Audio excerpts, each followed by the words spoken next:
Hey everybody, it's Travis from the Steel Magnolia, and we've got our new to us Trailmanor 3023 camper.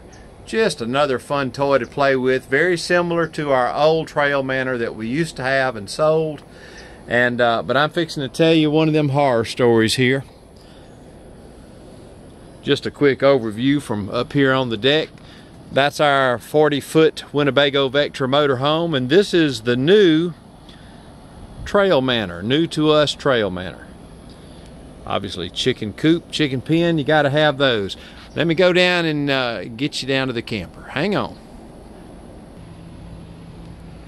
Okay, this came out of Minnesota, and we did a 2,500 mile trip to go get it, bring it home. It was a one-owner unit. Sweet couple that had it, older couple. And when I say older, that's older than me, but they lived in the middle of a farming community, and so you know you have the occasional mouse, and we were finding evidence of rat droppings, mouse droppings, actually quite a bit.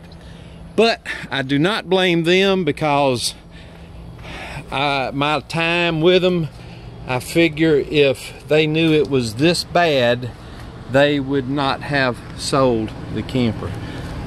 This is looking in the refrigerator door. There's the bottom. We're outside. And if you notice right here, this is a flap that hangs down and the refrigerator is out. That's where we had fire. All of this is burned, and I'm going to show you from the inside as well. So let's go inside right quick.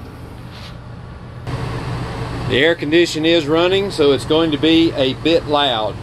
Okay, let's take a look down here. Just bear with me while I get on the floor.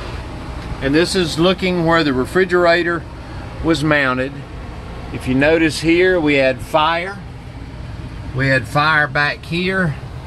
We had fire here where insulation fell down. Fire up on the top. This is the radio. We got melted wires on the radio, and to give you perspective, there's the radio. Still need to turn the power off to that. But we got flashover signs all over the roof. Now, from the outside, I found some of that stuff there was kind of positioned right in here.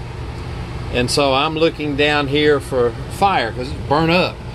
As you come up, you can see signs of fire and melt, and it just keeps getting more and more entertaining the further up you go. And it's like, what the heck happened? Let me stand back up. When we pull this out, this entire top, an area probably ½ inch to an inch deep, was covered with rat poop and bits and pieces of other stuff. All of the insulation that used to be in the top of this cabinet above this, most of it was down here on the bottom, and again the whole bottom down here was about ½ inch deep in rat poop. And you can see how this stuff is so corroded. Alright, that's from rat urine, rat poop. Well, this is something that I found. Let me find where I'm at here. Here we go. Following this line here. The line is fractured. It has corroded in. That's an opening. The line corroded, and it corroded because of rat urine.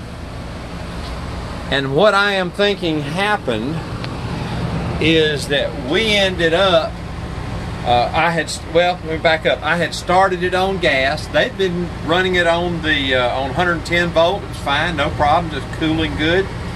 And when we have it home this morning, we started it on gas. It was a little hard to start. That's okay. And everything was doing pretty well till I came out and I could see smoke inside, smell smoke, knew something was burning. And so started shutting gas off and killing power, and this is where we've ended up. So now I got to start the process of seeing how many of these wires that are where this sheathing has melted. I'm hoping the wires themselves were not damaged, but I've got to replace all the gas assembly in here, and may at some point have to replace the thermostat control. This is the thermostat. This is the selector here for the whether you're going to run it on gas, electric, or battery, or whatever. So there you have it. Not a good thing. Kathy? Oh, no, I don't have any comment. No comment. Yeah, pretty bad. Pretty bad. Okay. Things to do. Thank you for watching. Hey, one more thing to be aware of. We'll give you an update.